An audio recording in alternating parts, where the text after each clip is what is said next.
Welcome to the Revenue Marketing Report powered by CaliberMind. I'm your host, Camela Thompson, and today I'm joined by Hana Jacover.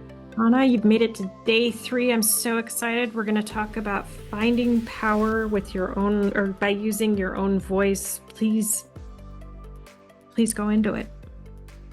Yeah, oh my gosh, I could say so many things about finding power in using your voice. I think the most important thing that I love to say is, and I wish I remember who said this, but it essentially is using yourself as an instrument. Using yourself as an instrument for, the progression towards things, for liberation, for success, whatever it is, like using yourself as an instrument for that. So you can see your voice is a tool for your success, for the growth of you and others, everyone around you, for reaching your potential, all of those things. You can use your voice for that, but it does require, doing some inner work, to be able to actually then sort of express how you feel on the inside and feel confident to express that on the outside. So I would say the prerequisite is obviously doing that hard work to where you understand how you feel on the inside. You understand who you are at your core, because then you can start living that out loud. Then you can start using your voice because you feel so connected and you feel super aligned with who you are at your core. So there is a lot of prerequisite work that is required to then being able to stand up and use your voice. And I think I see a lot of people where they're like, I'm trying to use my voice, or how do you use your voice? And that's the part that is skipped is, well, you got to deal with your shit first, and you have to understand who you are first and what you stand for before you can use your voice. But there's lots of there's big ways and little ways that we can use our voices, and there's little ways, like even just standing up for yourself, setting a boundary, enforcing a boundary, even just having a conversation with somebody and being present and engaging in a conversation that is all rooted in co-creation versus like trying to get something out of somebody, or you're distracted. Like that is even a powerful way of using your voice, because you are inspiring something within that relationship. So I'll pause there just to get your reaction and see where you want to take this. I mean, it all resonates very deeply. I definitely don't think I always showed up in the way that I would have wanted to. It still happens from time. We all have days. Yeah. But it's definitely a lot less frequent than before. I epically burned out and had to do a lot of work. And that involved understanding what my values were and how what I was doing wasn't aligning with those values, and what would align more and what I really wanted out of life. But it's interesting because I have conversations with folks who are very hungry to take over leadership positions and are chasing, the next tier of payment. And I always ask them to pause and think of like, what are you going to be remembered for after all of this is said and done? Yeah. Yeah, that's huge. And that's where I start with a lot of my clients too. And it's like, I want that promotion. I want to move, and it's why. What's the why behind that? 3 things you need to know before you start using your voice in effective ways is who you are, your purpose, and how you do that in a unique way. So that's a really good framework where it does involve having to understand your values, understanding who you believe you are, what are the words that you associate with yourself, how you show up in the world, what your purpose is. Those are things that are really, really important, because to me, that embodies authenticity. And then to be able to articulate that and then spread that out to the world, that's where you start to get to the impact of, when an authentic person is using their voice, they make impact because they inspire other people, because they are seen as authentic. They are seen as true to themselves. They are seen as, hey, I operate under this moral code. I have these values that I stick to. I have this purpose that drives me. And that is inspiring in big conversations and in little conversations. I love it. It's just resonating on every note. So where can people, do you have resources you point folks to who are curious about how to get this journey started? Yeah, I mean, even just the process the three things that I mentioned is something that I think is really important, is identifying who you are at your core, which that in itself is like a lot of introspection, a lot of reflection. I'm trying to think of, there's a couple different books that are out there that will help with this journey. There's one that I really love called, oh my gosh, I think it's called Let Forgiveness Set You Free.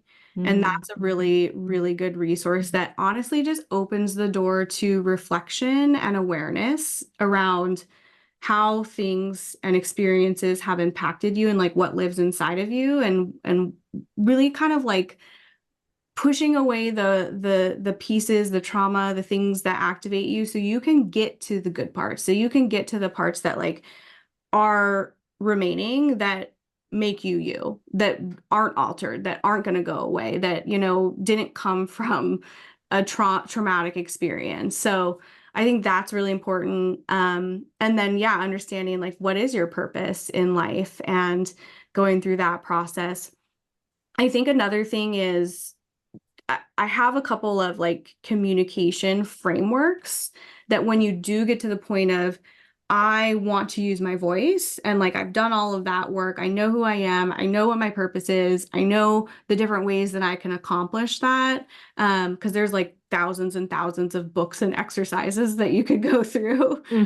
Honestly, I think the most impactful, I'm obviously biased here, but I think the most impactful is like working with somebody to do all of those things. You don't have to do it on your own. It's shitty to do it on your own. I did it on my own. Like I had to go out and find the resource, find the tools, like figure it all out for myself. So I think like having somebody who can guide you through that process is really, really important. Well, and our realities are so subjective. It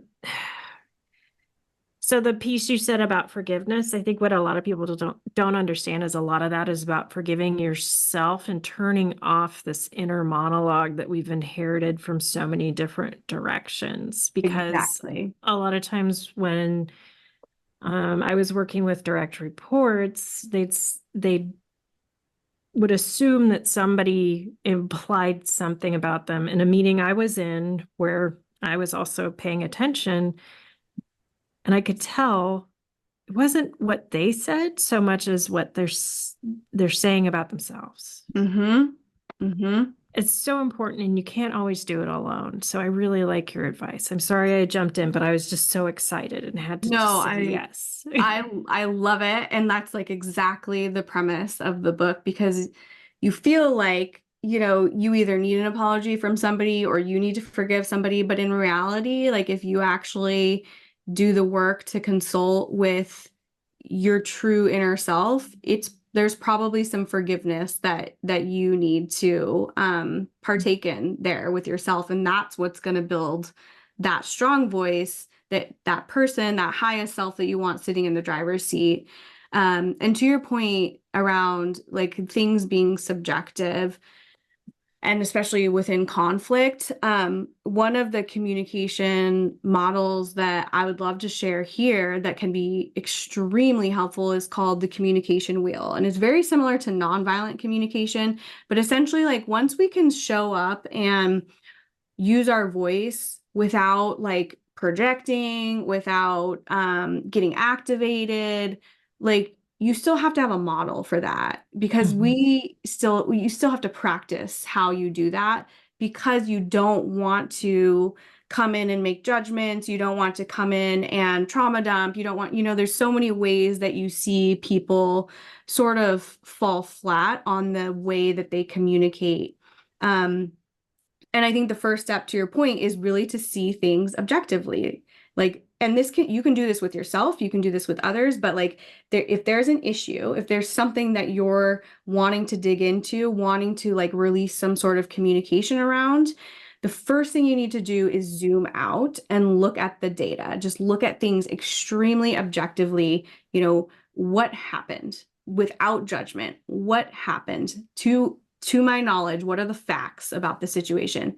I think I hopefully mentioned this. This is called the complete communication wheel. And so it starts with data, and then it moves into judgments, and judgments, it sounds bad, sounds like I'm judging you, but it's really around interpretation. So here's what happened. Here's how I interpreted that. You're not saying, here's what they did, or here's how they interpreted it. You say, here's how I interpreted it. Here's my experience of that, and honoring your experience of that.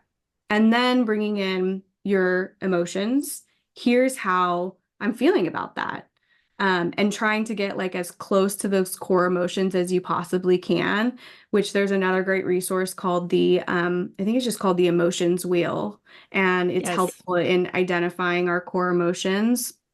So, I'm feeling angry, or I was feeling angry during this experience, or I'm feeling sad during this experience.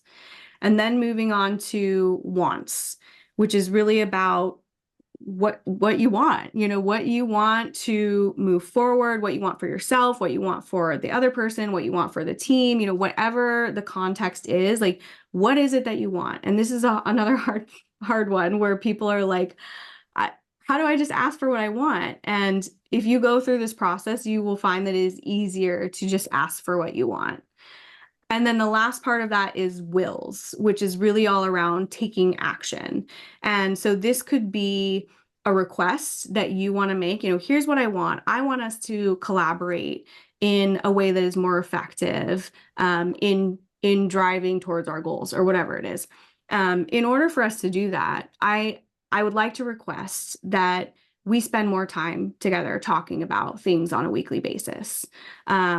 Or you can make a promise, in order for us to do that, I promise that, before I show up to meetings, I'm going to take 5 minutes to do some breathing exercise so I can show up in a emotionally regulated state. You can offer something, you can advocate, like there's so many things that you can do, but as long as it's centered around taking action and moving forward. So that's the communication wheel. And it can be really, really helpful, even if you just do it with yourself.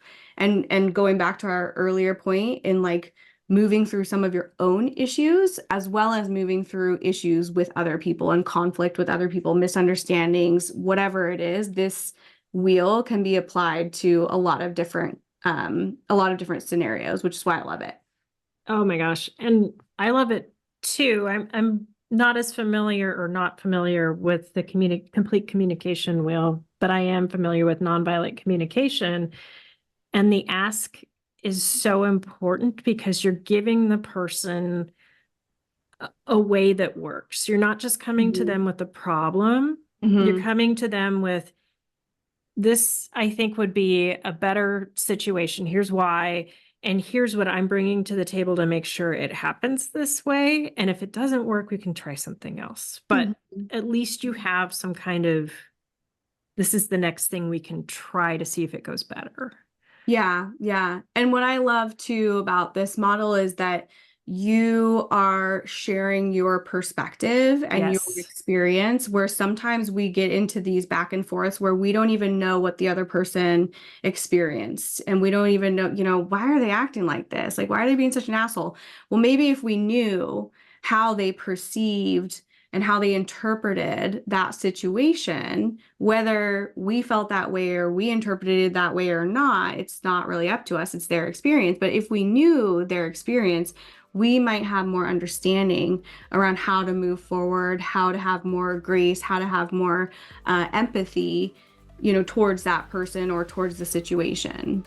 Yeah, less assumptions. Always a better thing on all sides. Yeah. I really like that. Yeah. Hana, thank you so much. This has been so great. I've really enjoyed our conversation. Where can people find you?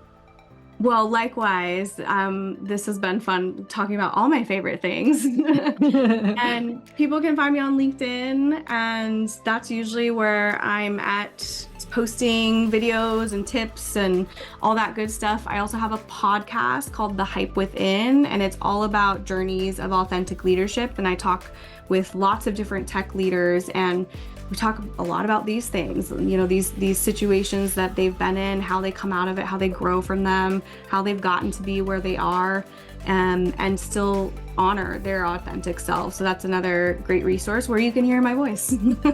Wonderful. And we will link to those resources in the show notes.